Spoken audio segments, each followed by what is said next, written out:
Посылочку для собаки. Посылка. Ух ты.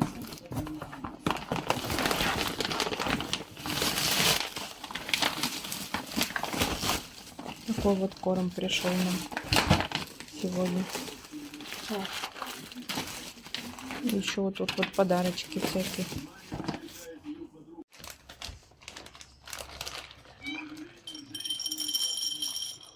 Угу. Тут столько претендентов, желающих. Кушай, ешь. Вот как вкусно.